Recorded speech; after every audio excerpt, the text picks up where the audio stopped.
Buenas tardes. Este equipo está conformado por Karina Fernández, Diego Morales y quien les habla, Joana Tatiana Ortiz. Hoy les vamos a hablar del pensamiento pedagógico medieval.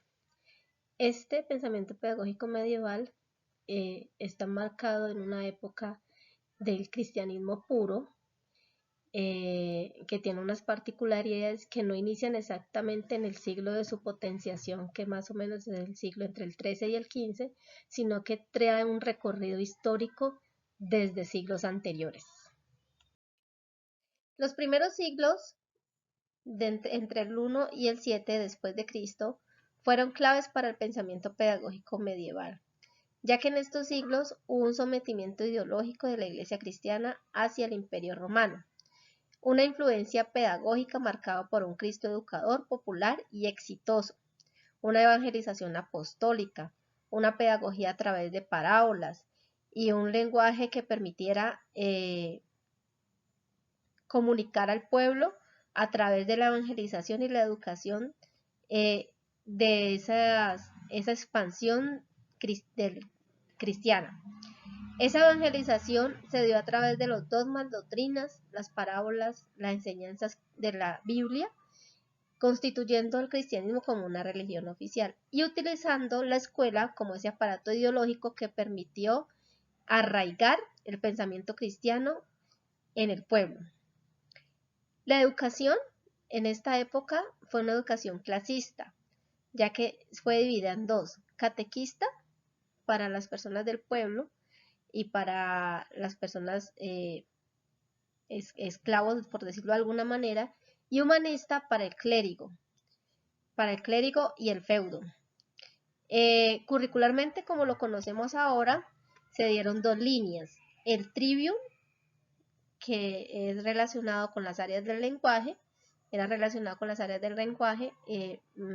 gramática, retórica y dialéctica, y el quadrivium, que era relacionado con las matemáticas, la astronomía, la geometría y la astrología. Estos primeros siglos también son considerados como los siglos patrísticos, porque allí estuvieron los padres del cristianismo, que fueron los que estuvieron detrás de la expansión de ese cristianismo en el pensamiento occidental.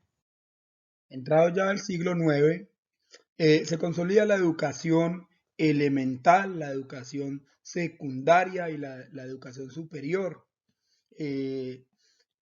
Esta educación, lamentablemente, excluyente desde su inicio, ya que, por ejemplo, para las mujeres empobrecidas tener acceso era casi imposible, ya que un requisito era tener vocación, pero al parecer el mayor requisito era tener tierras, la tenencia de tierras. Se consolida también en esta época las corrientes musulmanas, gracias a la escritura del Corán por el profeta Mahoma, libro que fue considerada una gran obra maestra de la literatura mundial, y gracias a ella se masificó la religión musulmana en el mundo.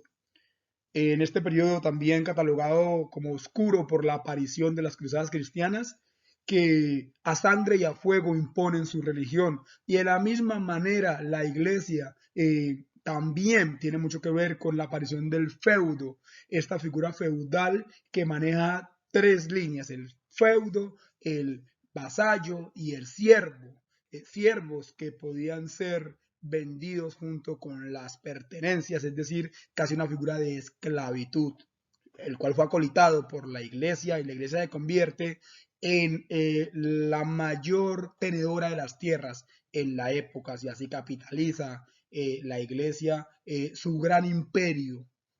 Además, porque también prohíbe el matrimonio de quienes pertenecen a ella para que las propiedades no puedan heredarse. También aparece la escolástica, este movimiento pedagógico basado en la filosofía y en la iglesia y en la teología realmente, obviamente porque es la iglesia quien impone el modelo educativo. La educación de manera oral para la clase trabajadora conserva su esencia excluyente todavía ya en el siglo X y XI. Dado el siglo XIII, aparecen las universidades y también las escuelas monásticas porque derivan de los monasterios, donde conjugan el saber y la ética.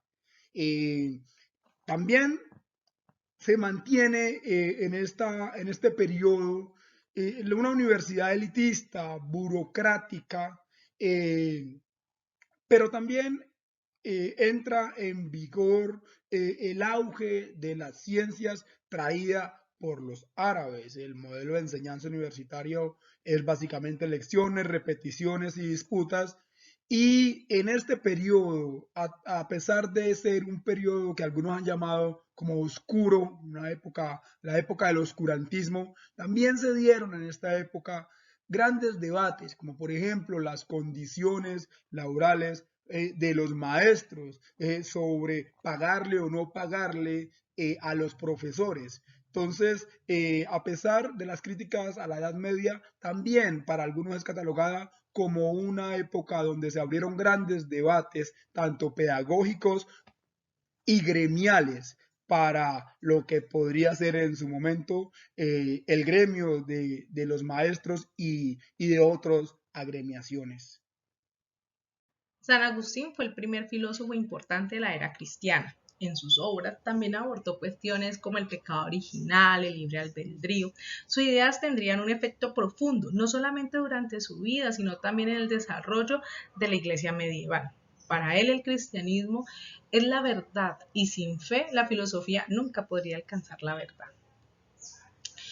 Al desarrollar su concepción educativa, Agustín afirmó, como representante de Cristo, que el profesor solo ilumina las ideas innatas en el alumno. Él defendió la idea de que como toda necesidad humana, también el aprendizaje, en última instancia, solo podría ser satisfecho por Dios. En su pedagogía recomendó a los educadores la jovialidad, la alegría, la paz en el corazón y en ocasiones algunas bromas casuales. En la teoría de la iluminación divina, Cristo es responsable del aprendizaje. Para Agustín, aprender es recordar. Así desarrolló la teoría de la iluminación divina. Creía que Cristo, activado como maestro interior, era el responsable del aprendizaje. San Agustín fue uno de los más ensalzados como el más grande de los padres de la iglesia cristiana. Desarrolló lo que se conoce como una teología sistemática, es decir, una explicación de cómo el cristianismo encaja en todas las visiones, en las visiones del universo, en la creación y la relación humana con Dios. Santo Tomás de Aquino fue filósofo y teólogo italiano, uno de los principales pensadores de la Edad Media, uno de los más activos organizadores de estudios, reformador de programas de enseñanza, fundador de escuelas superiores, pero sobre todo profesor. Desde ese mismo ideal de ser profesor, predicaba unos principios. Evitar la aversión por el tedio y más bien despertar la capacidad de admirar y preguntar, dando inicio así a una auténtica enseñanza.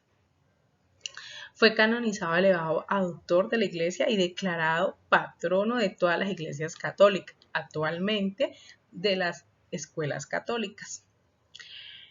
Estuvo muy interesado por las teorías aristotélicas, situación por la cual Santo Tomás siguió con la misma división de la vida activa y la vida contemplativa, las dos al servicio de la Iglesia, entregado a la acción y dada a la contemplación. Tomás confirma que la vida contemplativa consiste esencialmente en una actividad del entendimiento y que en ella solo se dedica principalmente a la consideración de la verdad. Sin embargo, el impulso de hacerlo viene de la voluntad, que mueve todas las potencias, incluso el intelecto. La vida contemplativa y la vida activa son diferentes por su esencia y por su objetivo. La vida contemplativa se ocupa directa e inmediatamente del amor de Dios, el ocio santo, o sea, de la vida contemplativa. Busca la caridad de la verdad divina. Consagran su vida al ejercicio de una actividad externa regulada por la razón. A eso le llamó Santo Tomás la vida activa.